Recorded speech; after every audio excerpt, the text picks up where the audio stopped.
पंचकुला में 6 दिसंबर से 9 दिसंबर तक 11वें India International Science Festival IISF 2025 शुरू हुआ। सेक्टर 5 स्थित दशहरा ग्राउंड में आयोजित होने वाले इस भव्य कार्यक्रम में देश के विभिन्न राज्यों से हजारों छात्र, युवा, शोधकर्ता और विज्ञान प्रेमी भाग ले रहे हैं। इस वर्ष का थीम विज्ञान से समृद्धि, आत्मनिर्भर भारत रखा गया है। इसके तहत विभिन्न सब थीमों पर इंटरैक्टिव सत्र आयोजित किए जा रहे हैं। केंद्रीय विज्ञान एवं प्रौद्योगिकी राज्य मंत्री डॉक्टर जितेंद्र सिंह ने साइंस फेस्टिवल का विधिवत शुभारंभ किया। इस अवसर पर हरियाणा के सामाजिक न्याय अधिकारिता मंत्री श्री कृष्ण बेदी भी कार्यक्रम में उपस्थित रहे। केंद्रीय विज्ञान एवं प्रौद्योगिकी राज्य मंत्री डॉक्टर जितेंद्र सिंह ने विभिन्न स्टॉलों पर जाकर उनका अवलोकन किया। केंद्रीय विज्ञान एवं प्रौद्योगिकी राज्य मंत्री डॉक्टर जितेंद्र सिंह ने साइंस फेस्टिवल का विधिवत शुभारंभ करने के बाद पत्रकारों से बातचीत करते हुए कहा कि हर वर्ष इस तरह के महोत्सव करने का उद्देश्य आज की युवा पीढ़ी को विज्ञान के क्षेत्र में आगे बढ़ाने में प्रोत्साहित कर सके। विज्ञान व नवाचार को प्रोत्साहित कर आगे बढ़ाने का श्रेय देश के प्रधानमंत्री नरेंद्र मोदी को जाता है, जिन्होंने पिछले 10 वर्षों में भारत को विज्ञान प्रौद्योगिकी में अग्रणी बनाया है। इस 4 दिवसीय इंडिया इंटरनेशनल साइंस फेस्टिवल में समाज के हर वर्ग से जुड़ना है।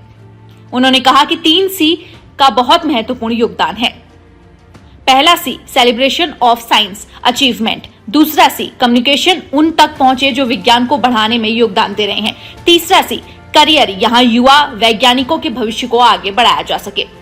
इस अवसर पर अंतरिक्ष यात्री ग्रुप कैप्टन शुभांशु शुक्ला ने अपने अनुभव विद्यार्थियों व युवा वैज्ञानिकों के साथ साझा किए। उन्होंने बताया कि भारत में विज्ञान क्षेत्र बहुत प्रगति कर रहा है।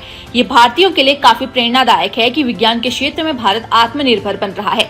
अंतरिक्ष में भारत पर भी उन्होंने अपने विचार रखे। इंडिया इंटरनेशनल साइंस फेस्टिवल में विभिन्न वैज्ञानिक पहलुओं से जुड़े स्टॉल लगाए गए। अब जब चंद्रमा में भारत जाएगा तो लंबे समय तक वहाँ रहेंगे।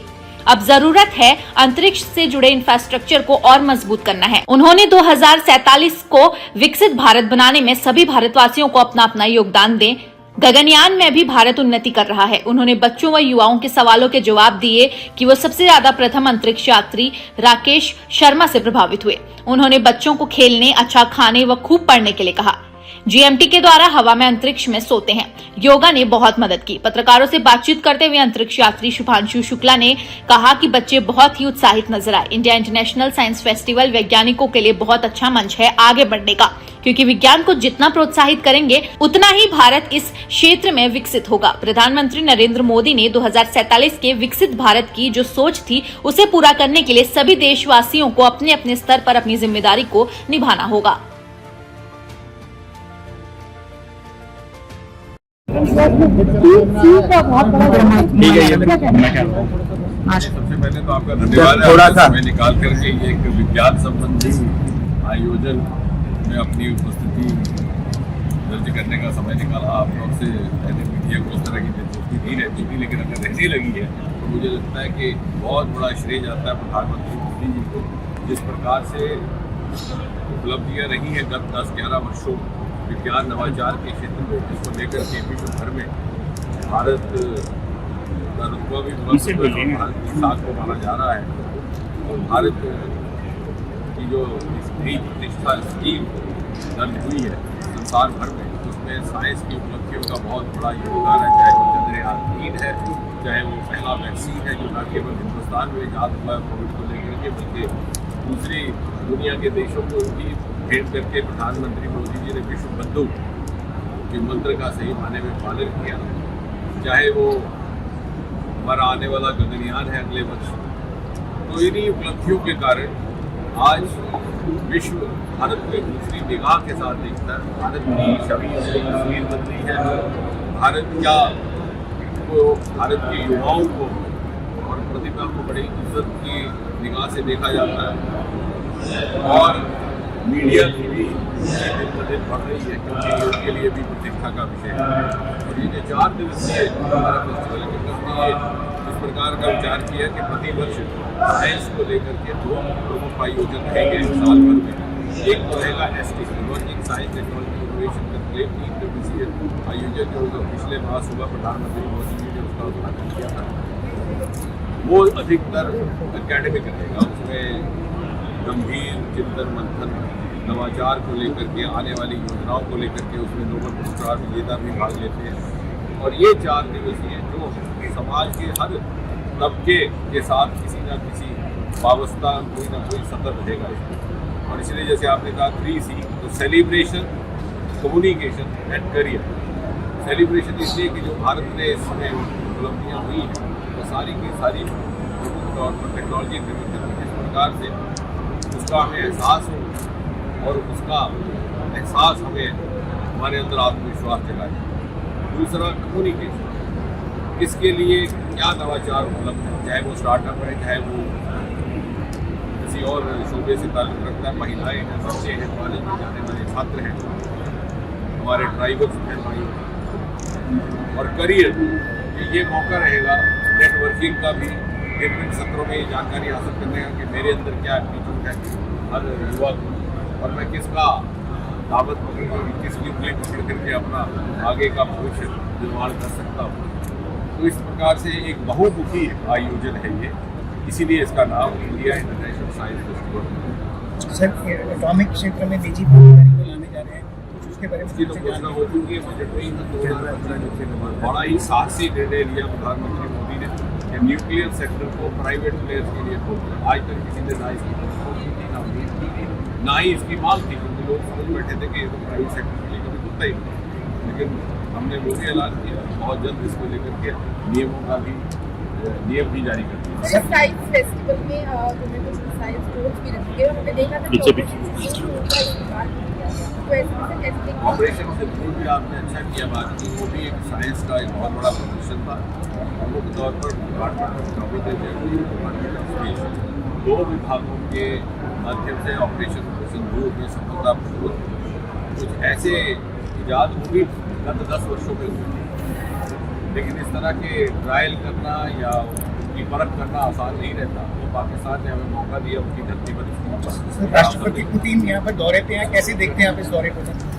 इंटरनेशनल साइंस फेस्टिवल में आप पहुंचे हैं, इस तरह से देखते हैं टेक्नोलॉजी, साइंस और मैथ्स का जो यहाँ पर हमें कॉम्पिटिशन देखने को मिल रहा है। मैं बहुत ही एक्साइटेड था यहाँ आने के लिए। ये अपने आप में एक मुझे लगता है बहुत अच्छी पहल है to create excitement among kids about STEM and about science in general. जिस प्रोग्रेस जिस रास्ते पे हम कर रहे हैं और जिस स्पेस पे हम जा रहे हैं, मुझे लगता है कि celebration of science is going to be a very important aspect, क्योंकि जो कुछ भी हम आज सेलिब्रेट करेंगे वो बच्चे कल उसी को कल्टिवेट करेंगे। तो मुझे लगता है कि ये इस बार तो ministry of world sciences organise कर रही है, but the kind of excitement that I saw while interacting with kids, I think it was fascinating, और the kind of questions that they are asking. तो मुझे लगता है कि मैं बहुत ही कॉन्फिडेंट हूँ इस एबिलिटी को लेके, और अगर हम ऐसे प्लेटफॉर्म प्रोवाइड करते रहेंगे तो मुझे लगता है कि ये एक्साइटमेंट अपने आप में ही तो मोटिवेट करेगा बच्चों को इन फील्ड्स को परस्यू करें। आपने इंटरेक्टिव सेशन किया, कोई ऐसा सवाल आपको लगा कि आपने एक्सपेक्ट नहीं किया था कि बच्चे ये सवाल पूछें? आज तो काफ़ी अच्छे सवाल पूछे बच्चों ने, बहुत ही नॉर्मल से, बट मेरे इंटरेक्शन में बच्चे कई बार छोटे छोटे बच्चे, क्लास 2 के बच्चे ट्रांसलूनर इंजेक्शन, मून की ट्रैजेक्टरी, रॉकेट इक्वेशन के बारे में बात करते हैं, और मुझे बहुत ही गर्व होता है ये सब देख के कि इतनी छोटी उम्र में उनको ये सब कुछ पता है। मैं जब था उस उम्र का मुझे नहीं मालूम था ये सब, बट तो मुझे लगता है कि ये प्रोग्रेस है, जिस तरह से हमारा एजुकेशन सिस्टम इन चीज़ों को एब्जॉर्ब करने की कोशिश कर रहा है। तो आई थिंक हम सही डायरेक्शन में जा रहे हैं और हम इसे फ्यूल करते रहें। सर, आज इंडिया जिस तरह से स्पेस में कीर्तिमान स्थापित कर रहा है, चाहे वो मून मिशन हो चाहे मार्स हो, तो क्या किस तरह से देखते हैं उसको?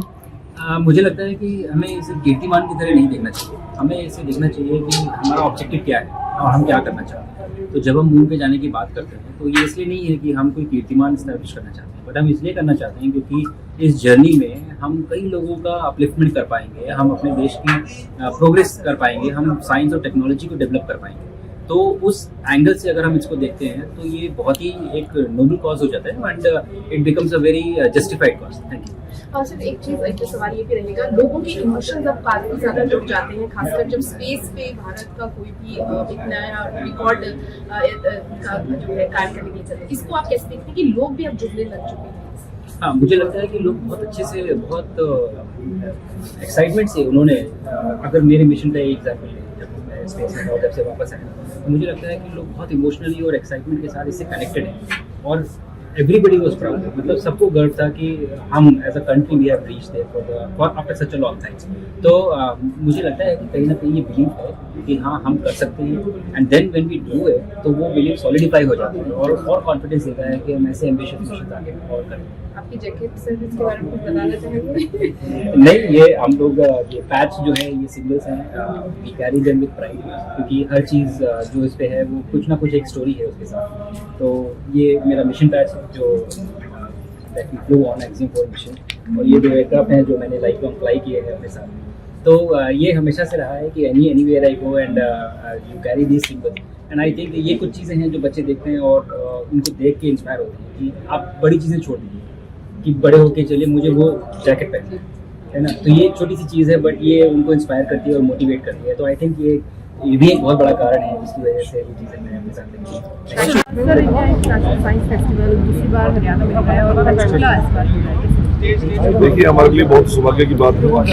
इंडिया इंटरनेशनल साइंस फेस्टिवल 6 दिसंबर से लेकर 9 दिसंबर तक पंचकुला के सेक्टर 5 के अंदर आयोजित किया जा रहा है। और हमारा सौभाग्य है कि देश के साइंस और टेक्नोलॉजी मिनिस्टर और हमारे सीनियर नेता इस कार्यक्रम में आज का ओपनिंग करने के लिए आ रहे हैं। और ये 3 दिवसीय कार्यक्रम देश भर के छात्रों को नए वैज्ञानिक के तौर पर देश की समृद्धि कैसे हो, संपूर्ण भारत के विकास के लिए एक महत्वपूर्ण भूमिका अदा करेगा।